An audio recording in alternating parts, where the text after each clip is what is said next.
Hi, and welcome to Tuesday, June the 9th. I am Michael Bean, and you can find more of these lessons at myfreeactingclass.com, and also you can find the videos of this and previous classes at confidenceoncamera.com. That's where I there's a link there to the YouTube page and to you can find us on Facebook but those are the easy ones to remember, myfreeactingclass.com and confidenceoncamera.com. Kristen Clarkson will be here Wednesday and Thursday. She is fabulous. Uh, Today we're talking about story, and I'm going through my story questions.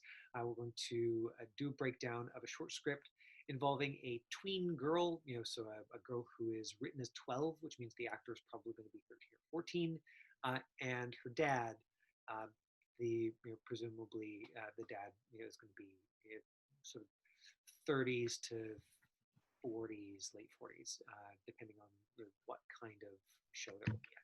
I'm going to be asking you to think about the story from both perspectives, from the perspective of the tween daughter and from the perspective of the dad, and asking you to answer some questions based on those things. And I'll talk you through it. So let's start with the story breakdown. And this is a sheet, of like ultra simple questions, that like I can post somewhere if you want, but it's not rocket science. So here we go. Uh, and it starts with this quote that I really love that I nicked from Ivana Chubbuck, whose book is a little intense, but has some ideas I really liked in it, which is that there's no right or wrong in acting. There's only more and less effective. So that sums up the way that I like to approach acting. I don't think that as much as I think everybody would like there to be really clear answers, always do this, then always do this, then always do this, and then your acting will be perfect. That does not reflect my experience as an actor. It also does not reflect my experience in almost 20 years of teaching. Right, I've taught thousands of students, and I have seen folks take very different paths into being successful as an actor. So the baseline is there's no right or wrong in acting. It's only more or less effective. Today I want to go through the questions that I ask, or that I ask students to ask when breaking down a story in a simple way. And so what we've got is style, the writer's story, and then my story, which we're going to answer for both characters. The characters' descriptive words of for themselves, descriptive words for the main other character, the relationship, and the strong feeling or opinion. And then we're going to look at objective, which is essentially what the character wants, what I want, what I have to make the other character do or feel in order to get what you want, and then what last week I called the objective phrase. So that we're going to look at that as well. Let's look at the script that I've picked out for today. I'm going to show you the whole audition sides. These are the audition sides for the character of Ella, of the daughter in a Hallmark movie. It's useful to think about the style for Hallmark and Lifetime if you are in Vancouver, because depending on who you talk to, there were like 100 of them, made in 2019. Judy Lee cast something like 18 or 20 of them. Jackie Lind cast something like 24 or 25 of them. Everybody is casting these things. It's not just one casting director that's casting them either. So it's not like, oh, if you're seeing Judy, you're always doing Hallmark. It's like you actually have to look at the project and see if they're Hallmark. And so in one of the ways that I recommend that actors, because you might not love Hallmark. Maybe you have associations and you're like, oh, Hallmark movies, I love those. And maybe you're like, oh my God, I'd never watch one of those. I strongly recommend as an actor that you find a way to enjoy participating in those movies, even if you don't want to watch them. And I think that that's true for a lot of us. I mean, I know actors as young as 5 and 6 who are acting in shows that are horror films or horror TV shows, not where they don't have to do anything scary, but the show is going to be very scary, much too scary for them to watch. And I know actors who are adults who are working on comedy shows that are essentially made for 5 and 6 year olds. You know, right. So there's no way they're going to watch those kind of shows because they're made in this like, yeah, big, broad, silly, da da da. And so it's all about who your audience is. And so Hallmark is it's a greeting card company that also has a channel, the Hallmark channel, in on sort of extended cable. And Hallmark is, I would say that the target audience for Hallmark, is like probably like late 50s. It's conservative. It's like kind of grandparents' age, or up. And they're like they're very feel good. They're very traditional. They have these like sort of very conservative and traditional values behind them, where like Christmas is the best thing that can happen, and love is the thing that like makes everything okay forever. And you just have to find your one person, and those are some of the values that are behind it. And if you look at it the way you would look at one of these sci-fi or fantasy shows that cast here in town, I mean, if you were doing a TV show that was based on a book, and you were like, oh, okay, it's based on this book where they live in this alien world where Christmas is like the most magical thing that ever happens. There's this thing they call Christmas that's like incredibly, deeply spiritually important to them, and has like magical qualities. Okay, cool. Well, I can work with that because it's about aliens, so no big deal. Like whatever their world is, I'll take it on. And so that's the challenge as an actor with one of these shows, to go like, okay, what are the values that are behind it? They don't have to be my values. They just have to be like, I just have to understand the world that I'm in. Okay, you know, the that's what these characters want, and I'm just going to take on that world for those 10 days that I'm on set, because they'll shoot an entire feature film in 10 days. That's why they're burning through these. And that's great news for you, because it means they're always looking for new actors. The uh, and the folks who are making those decisions, they don't want to cast the same person as the mom or the best friend every single time. They of course, they, like all movies, they're going to bring in some folks who are familiar, but they're always going to want to mix it up. Otherwise, the people watching the movies get confused. They're like, wait, isn't that the best friend from last? And they get confused. So let's take a look at the script. When I got the script, and this was in 2013, it was called Mother's Day Off. The reason I'm showing you the whole script, Mother's Day Off, 10, 28, 2013, Ella. The Ella, 12, emotional and boy crazy, enters while texting. Now, we're not going to do this scene, and we're not going to look at those first 5 pages. I just wanted to show you this because the fact that Ella's name is all in capital letters tells us it's the first time in the script that Ella has appeared. The very first time in a script that you get a character appearing, their name is all in capital letters. So we've also got a couple of descriptors here. You won't always get this in your audition script, but you would have the breakdown. I don't have the breakdown for this character to show you, but it's a little bit to start us with. Oh, interestingly, I found out, I think it was when I was coaching for somebody for this audition, this says OMG, and actors always want to say, oh my God, but actually for Hallmark, it's so traditional, and so conservative that you can't say the word God unless you're talking about God. Instead, if it says OMG, you have to say OMG. Just a little side tip on the way by. So let's look at the scene that we're actually going to read today. And I'm going to need somebody let's say I'm going to need a young person to read Ella, maybe somebody who didn't read for me yesterday. Great. Yeah, Ava, I would love to have you read Ella. You ready to be like the boy crazy 12-year-old? Sweet. And then can I get, so I'm going to unmute you, and you need to unmute yourself. There you go. Perfect. And then I need somebody to, who's on the adult side of things to read my dad character, who's game to read the dad. Anybody? Come on, adults. Benji wants to do it, but I think we're probably better off. I missed yesterday. Hey Quinn, do you want to read it? You want to be the dad? Okay, sweet. Let's do that. So I'm going to unmute you, and you unmute yourself. Great. So this is the third scene from the audition script. I'll read all the stage direction. Interior kitchen, morning. As the coffee brews, Matthew scrubs the pillow, props it on a chair to dry. He sets the table. Ella enters, texting. Morning. Orange juice? Coffee. Black. Juice it is. Yours for a juice. This is so weird. Mom not being here on Mother's Day? I know. I'm just going to pause you. Writers will sometimes put this in a beat, meaning it's a change in the emotional tone or new idea, usually accompanied by a small pause. There are beats all the way through a script. Every once in a while, a writer will feel it's so important that they write one in.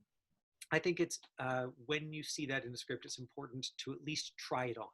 And you can always disagree with the writer later after you like have internalized the character and the story, and you're like, okay, actually that beat belongs in this other spot. But I think you never want to completely ignore it because it's important to the story the writer wants to tell. Sorry, Quinn, go ahead. No worries. I know. How about we tackle that math homework today? Are you good at math? I used to be. Then maybe we can kick the soccer ball around later. Really? I know I've been working too much lately. I've been missing out on a lot of stuff we used to do. There's still time. I'm only 14. 12. They share a smile. Okay, so this also tells us more about the Ella's character. You know that she says, "I'm only 14." She says 12. It also tells us more about Matthew's character. He's been working too much lately. He's missing out on a lot of the stuff we used to do. Family values, you know, in quotations, very important.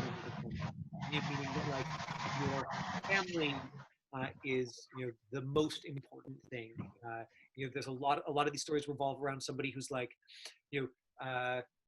Gone on like to be a corporate something and is returning to their small town, and they discover that like that's where they always wanted to be, and they're going to find love and family and like make a life in this small town because that's where they should never have left, which should tell you something about who the audience is or who the bulk of the audience is.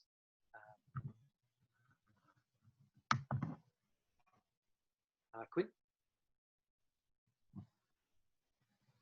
Uh-oh. Quinn, did we lose you?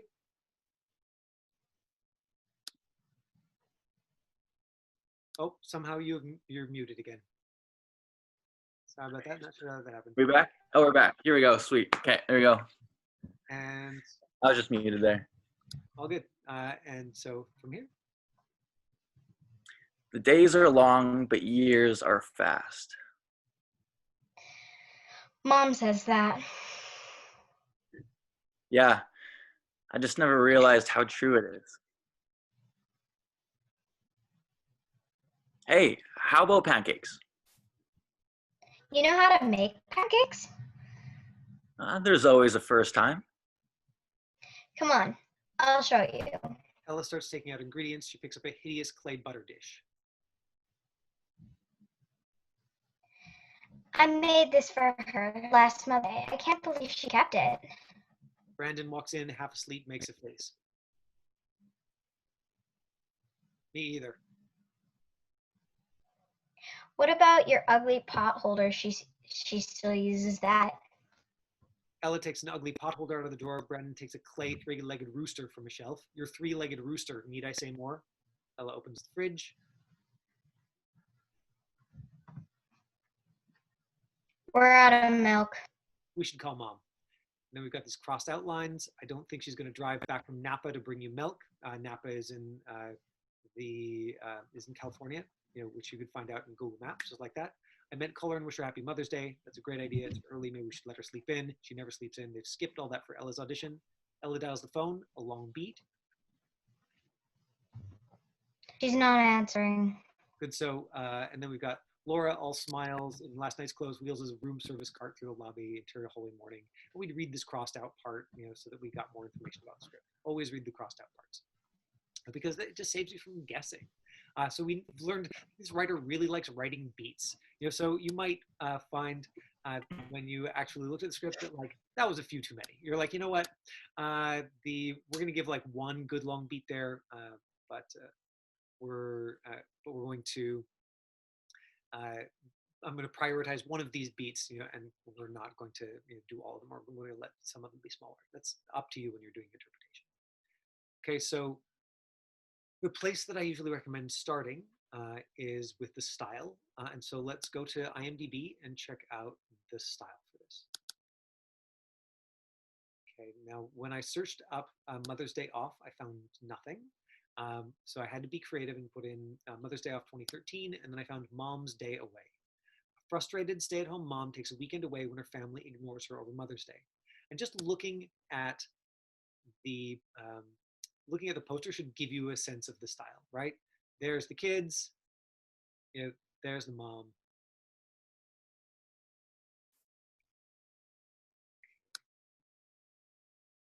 All right, we've got the whole cast and everything there. Now, if you were auditioning for this, you would not be able to watch the trailer, which we can do at the very end if we've got time. Instead, you would look at the director, Mark Jean. So I go over this every time, but I think it's always worth revisiting quickly. The producers are in charge of the money. So, and that includes like the producers for this. It also includes the producers at the studio. There can be a production company in LA. There can be a production company here. There can be executive producers and line producers and. So the producers are in charge of the money. They make the final decisions about casting and basically about everything. They hire the director, who's in charge of the story. The two of them often collaborate, or sometimes the producers just hire the casting director who's in charge of the auditions. These people have enough on their minds. They aren't able to like talk to all the actors and arrange auditions. Casting director is the narrow point on the funnel for actors because they control who gets auditions, which controls your access to the people who make decisions, which is the director and the producers. Those are the folks that we do our best to bring in on Fridays. We had Dylan, Smith was his name, voiceover director from Electronic Arts, come in last Friday, and I think that Kirsten has another one of her favorite voiceover folks coming in this Friday. So the talent agents are marketing professionals, and managers who are in charge of like marketing actors and negotiating the details of their contract, etc. And then the actors are in charge of themselves, right? So we've got producers in charge of the money, directors in charge of the story, casting directors in charge of the audition, talent agents in charge of marketing the actors, and taking care of that, and the actors in charge of making sure their work is amazing and making sure the agent has everything they need, making sure that like they go in and they do good auditions, etc., etc. So there you go. That's the like short breakdown. So you'd have the list of the producers, etc., but the director's in charge of the story. He's been tapped by, in this case, Mark, it's a he, has been tapped by the folks at the Hallmark Channel, those producers and money people, as the person they want helming the story. So we can bet that like he understands the style. Tippy Dabrowski wrote the script. I looked up Spider Dabrowski, nothing, first thing. But Tippy, here, if we look her up, we would say, okay, so what's the last thing she wrote right before this? It was Chance at Romance. Okay, Chance at Romance. Aha, there we go. Hallmark. It's the guy from Supernatural. That we can go on YouTube and watch the trailer. Aaron Krakow stars in a Hallmark Channel original movie. Samantha thought she met the man of her dreams. You sent me a ticket. Tell me you're not going. But when she discovers the truth... Remember that lady from your website? I'm sorry, but I didn't email you. I've been pouring my heart out to a 6th grader. 7th grade. I skipped a year. She'll have to take a... Right, so we get a sense of the style. We look up Mark Jean, who's the director. And this would all be on IMDb when you actually got this audition. So this is how you get a sense of the style. Mom's Day Away, there it is. The Christmas Ornament, 2013. Okay, another Hallmark movie. There it is, Hallmark Channel. Boom, that's you. It's tiny, but that's the Hallmark logo. The Christmas Ornament, we can also go and watch. Not this year. I'm not putting up a Christmas tree. Her holiday spirit stayed locked away. You're not encouraging me to date, are you? I wouldn't want you sitting alone in the dark. Until someone unexpected. If you can love once, you can love again. You really think it's that? Okay, so that's enough to give us a sense of the style. So if we go to the story questions, we go, okay, what is the style? Hallmark, family, IMDb says it's a comedy, but it's whatever other words you would want to add, that it's light, it's playful, it's something. Once you understand the style, then it's enough to say, okay, great, it's Hallmark, I get it. It's one of these Hallmark movies. Now, the writer's story, is which, and we had the breakdown. So it's underappreciated, appreciated mom. Okay. Underappreciated mom takes Mother's Day off. Right, and then like chaos ensues. And then for this scene specifically, this and the scene, we've got what would we say? Like maybe with the writer story, we've got like the girl comes in, coffee, black, trying to be tough, trying to be 14, like so like tween daughter and dad bonding. Maybe that's the writer story. But if you're playing Matthew, and this is where I need you to pop some things into the chat window, you need to make a decision about what your take on that story is. What's your story? Because there's lots of versions that work, and I think that it's important to make this choice near the beginning before you go into details. Is this about like I'm dad's parenting, right? So is this about like I'm reconnecting with my tween daughter? Is this I'm realizing that my wife has done all of the parenting and I need to be a parent too? Is it I'm overwhelmed by everything that needs to do, right? And he says he's a workaholic, George. Good call. Or he says I've been working too much. But now because it's Hallmark, he's realizing that he's been working too much, and so now he's going to, so trying to be a good parent, to be a good parent. And if you're Ella, who we understand is forced to do parenting for the weekend. So if I'm playing Matthew, I'm like, good, I'm trying to be a good parent. And if you're playing Ella, Ella's like, she's the one who comes in like looking for coffee. She's the one who's giving her dad sass. She's like, yeah, well, I'm only 14. So if you're playing Ella, you're like, okay, I'm pushing my boundaries. I'm trying to see what I can get away with, or what, like if you're, especially if you're a young person listening to this and thinking about like, okay, if I'm that, and if whether right, I want to be the boss, to be the boss, right? Maybe it's that, Christina. That's like, and if that's Christina, yeah, I'm a teen now, right? Or I'm a teen now. Now I'm grown up. Right, I want to be grown up. So the characters, what word would Ella use to describe herself?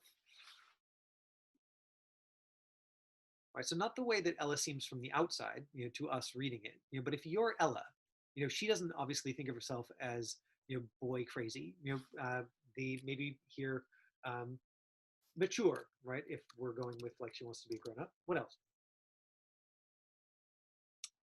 And independent, modern, nice, right? She's thinking of herself as very cosmopolitan, modern, smart, right? This is how Ella thinks of herself. And then how does Ella think about her dad? Think about Matthew. Or as far as she's concerned, this like, she's sassing him about sock worthy of coffee. That's really funny. The worthy of coffee. That one's sassy. Okay, and then how does she think about Matthew? What would her descriptive words for the dad be? Right, and what we're doing basically is writing a breakdown. And this is an exercise that Kirsten does with her students all the time. She says, write the breakdown for the character. And you can even take these and put them strict, right? She thinks of them as strict. Workaholic, we heard before. This a breakdown is the short description of a character that you would receive from your agent, and annoying. Right, so now we know how she thinks of the dad. We're strict, workaholic, annoying. So when he offers to make pancakes and play soccer, cringy. With such a great word, George. Right, you want to put it into your language. The relationship, my dad. And if you're Ella, then the strong feeling or opinion, is that he's not a good enough parent. He's not really a good enough parent. So then you can be surprised by all these things. And those aren't the only choices you could make. I just want to show you how quick this can be and how much it informs your performance. So descriptive words. If you're Matthew, how does Matthew think of himself? He's a provider, right? Provider, responsible, right? Probably doesn't think of himself as a workaholic. Trying hard, right? Good person, best parent ever. Probably doesn't think of himself as the best parent ever because he says I know I've been working too much, but he might want to be the best person ever, parent ever, which would definitely fit with the hallmark. So if his descriptive words for Ella, that's where we might use some of those descriptive words from the that showed up in her original description. Boy crazy, sassy, distant. Like, who is this strange, tall, mature person? Right, daughter. And then I think where we want to go is like this. Everybody knows this. In order to fire up your objective, first start with a strong feeling or opinion. So if you're playing the adult in this scene, what is your strong feeling or opinion of the daughter? In a phase, she's in a phase, or I feel distant, or she's distant from me, or right, she's growing up,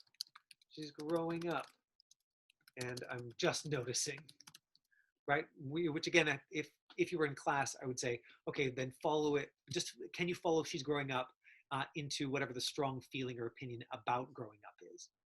I don't know her, right? So that's a strong feeling or opinion. And I think always just use whatever words come out of you, but then follow it. I'm losing her. Great, right? I'm losing her. So now if I'm Matthew, I've got a really good reason, to work hard to get whatever I want. So what I want, what do I want if I'm Ella? I want to be an adult. We already got that. Want to be an adult. I have to make the other character do or feel.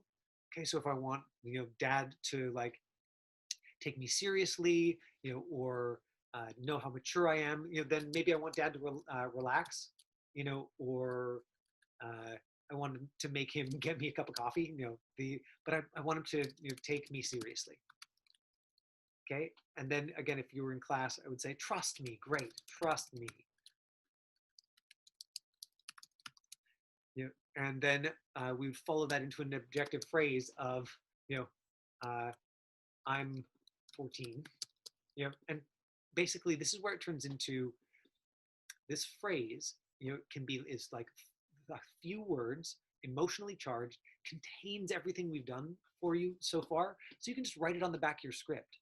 And lately in my classes, but also in my own auditions, I've been playing with having a couple of different objective phrases available so that when I get a redirect and say, okay, do it again, but more angry. Well, instead of 14, I go, okay, more angry. And then instead of playing that on the outside, I go, hang on a second. And I look on the back and it says, you never take me seriously. Or I'm not a little kid. And then when I say that, the measure of whether or not it's useful is if it fires me up emotionally. There is no sort of right or wrong. Matthew, what do I want? I want to feel like a good parent, or I want to be close to my daughter. So what do I have to make her do or feel? I have to make her feel taken care of. Or I need her to open up for me. Up for me. Right, exactly, Christina. Or loved. Or trust me.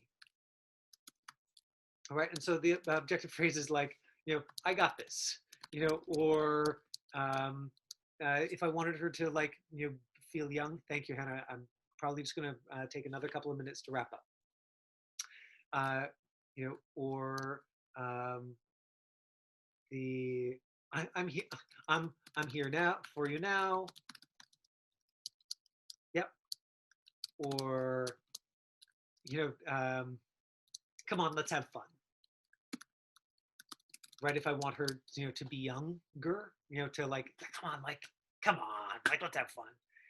Right? Or if I wanted something, to like, okay, cool, I'm taking you seriously, but like now talk to me, like open up with me. Yeah, and we would, if you were playing the dad, you'd try a couple of these things on to see which one fired you up emotionally, and then that would be the right one. And I think that it's always a good idea to go into an audition ready to take direction. And to have a couple of different versions or a couple of different layers here where you're like, yeah, these things all work for this character, so that you're not surprised when they say, wow, that was great. Now do it like this. Give me something different. And these objective phrases that are sort of the end of this particular sequence, that's my best shot, at how you get there. And in class, I'll just see it be very effective over and over again. For if somebody is really kind of lost, or they're in their head, or they're playing an idea, or like making their angry face, then if you're playing Ella, I can just say, you never, like, I'm not a little kid. And I just say, okay, now just say, I'm not a little kid. Okay, now, say the line like you said that. And that's my plan for next Tuesday. I want to do a whole lesson on subtext and different ways of exploring subtext, which I think, for me, connects to this objective phrase tool. Okay, just to close, let's watch a little clip of the actual movie. Oh, here we go.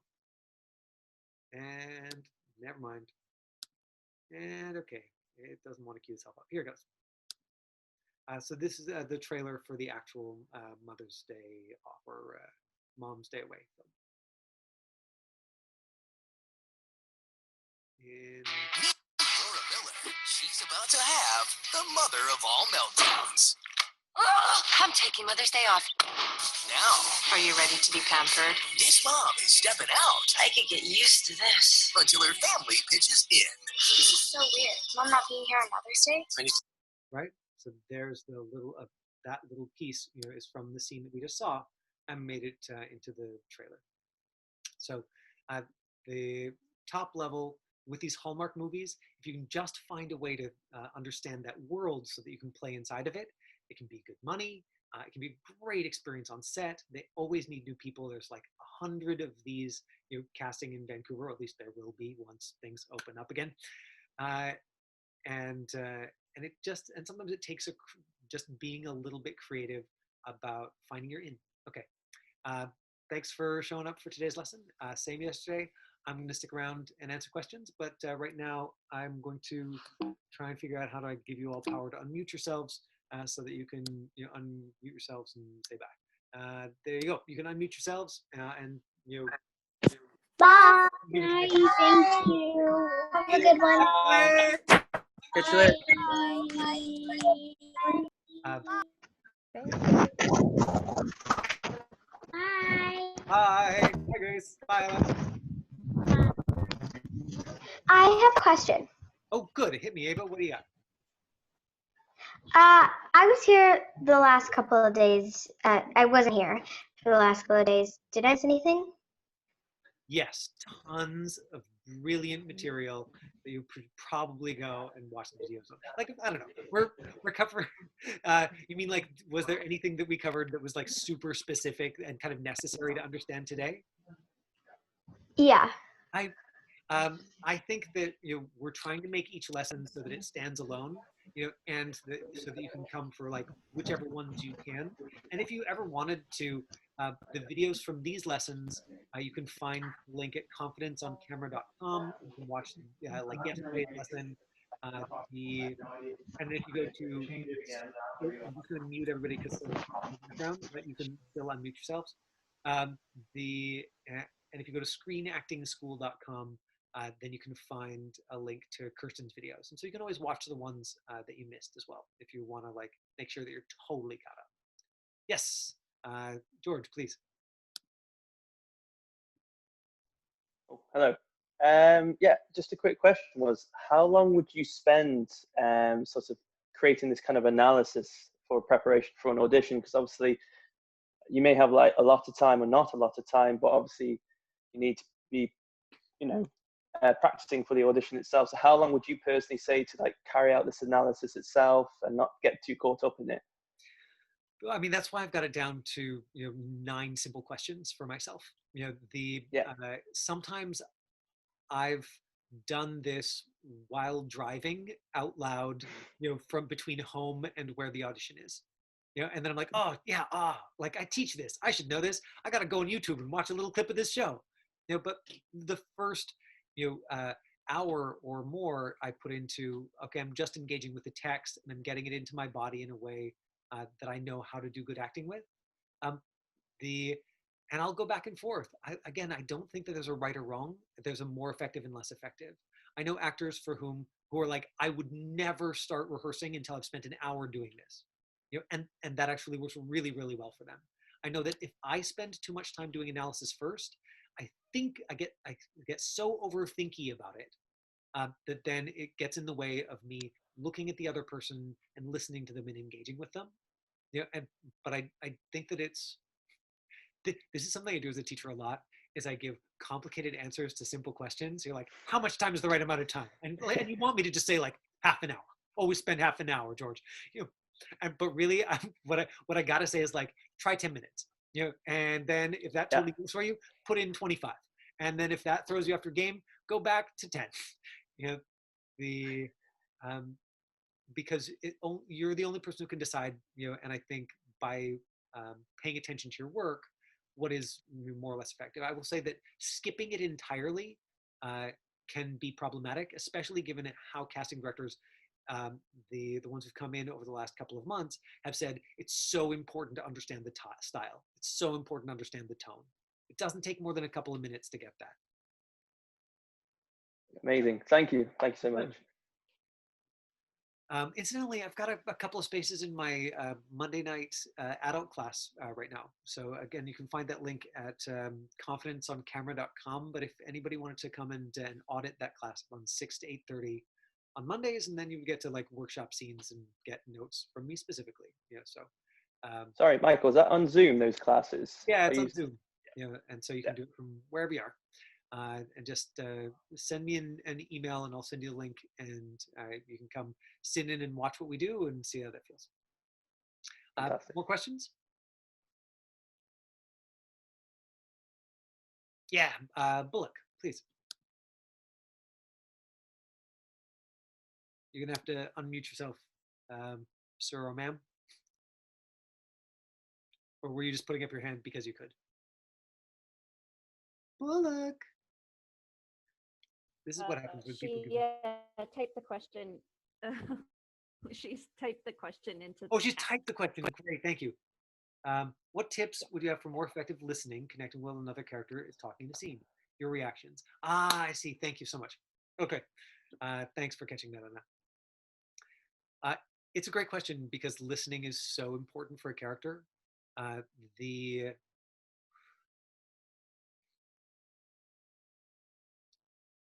Again, lots of different ways that I could go with that, but the thing that I've seen be the most effective for the most people is rehearsing while listening to it instead of rehearsing with a piece of paper.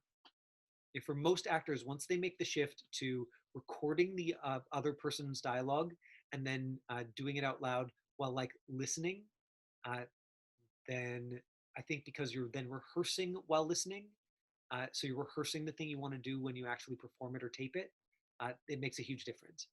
And I don't have any skin in the game, but I will tell you the app that I use. It's made by a Vancouver company, and it is called The Actors Lines. I think it's like $10 or $11. There's a bunch of different line learning apps, but that's the one that I use. Great. See, super effective. And so I would say that's my favorite tool, for getting engaged with listening. Let's see, so if you're already doing that, and you're looking for like, okay, how do I hone it? How do I go further with it? Something that can be really useful in exploration is go too far, right? If you're watching your own tapes and you're like, man, I feel like I'm reacting, but I'm not reacting at all, then you can do a couple of runs in practice where you're like, okay, I'm gonna react too much, because it might be that if you watch it and it's like invisible right now, that if you go over the top, then and then watch it, you're like, well, I felt over the top, or it felt too big, but look, that's actually just enough. So that too much feeling was actually me just being unfamiliar with this, so it felt uncomfortable. So I thought something must be wrong with it, but actually that's great. And then Christina, Bullock, does that answer your question? Those are a couple of tools for you. Great.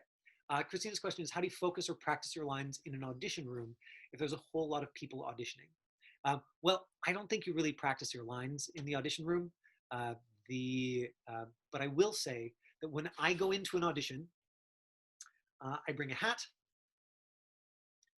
and I bring headphones, because the hat lets me do this if I want to, this or baseball cap, which is cute. So I don't actually have to see people.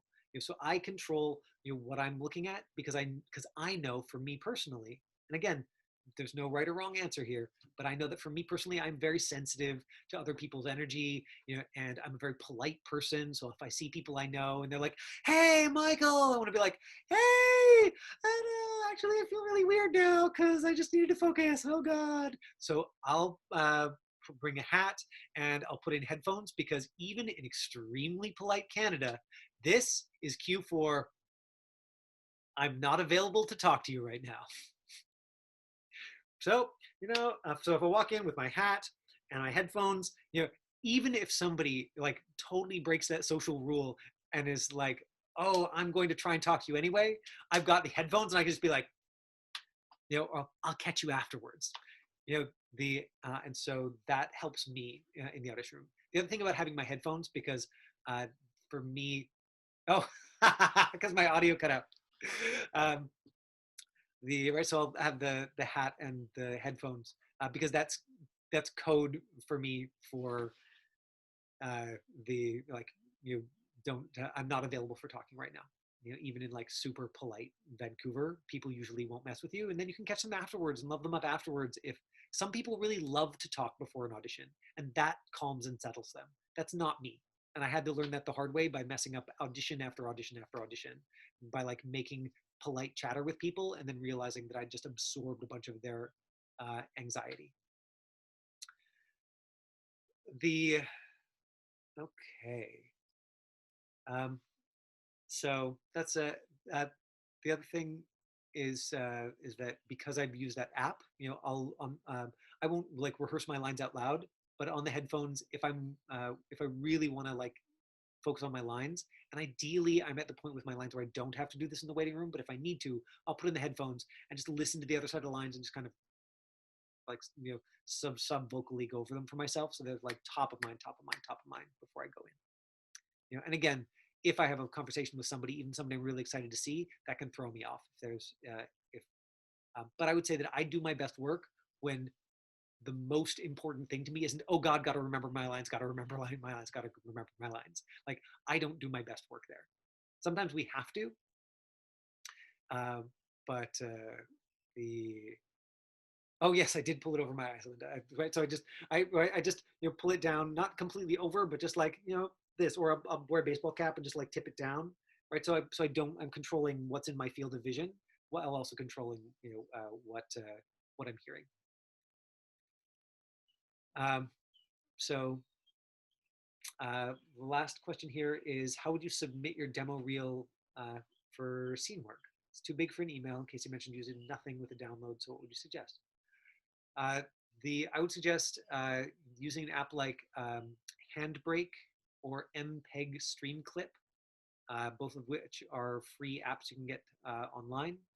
Or I mean, if you can use iMovie or Windows Movie Maker and basically just trim it down really small. And know that that if you're submitting, it looks like you're talking about submitting this to an agent, because you're not going to be emailing casting directors directly. That you send them 30 seconds and then say, and if you want more, here's a link to the YouTube clip where you can watch the whole 4 minutes. Does that make sense? So first you hook them, because really, like, a demo isn't everything I've ever done, right? It's not a resume. It is a marketing tool that shows people how to cast you next. And so what you're doing is you're just hooking them enough to want to see more, so they get back to you. Ooh, that's great, Linda. Right, and I had a student a number of years ago who went down to LA for like a test read, and even though like she met with one of the producers the night before and like prepped the scene, but when she got into the waiting room, the other actors were doing the opposite of Vancouver. In Vancouver, most people do this, but there it was a Nickelodeon thing. It was the like chemistry reads. Everybody was in performance mode. They were singing, they were dancing, they were showing about off how best friends they were talking about that director on that amazing show we worked on. There's somebody juggling, there's somebody playing his guitar, and she was so psyched out by how amazing everybody seemed that she completely disqualified herself before she even went in the room, and she totally bombed her audition. You know, but it was just because she wasn't used to, right? You know, and so since then I've been like, headphones, like, know what you need and control your environment, and you have that power. You can do it. All right, that's a whole 15 minutes extra, and I don't want to keep you from your lives, but I just love talking about acting, and so I will see you next Monday, and tune in on Friday because, like I said, Kirsten's bringing in another one of her voiceover people, and understanding voiceover right now is going to be good for all of us because we got another 6 months or a year where that's going to be hopping. Plus, they've been auditioning at home for years, so like let's learn what we can from them. Okay, bye everybody. Bye. Bye. Bye.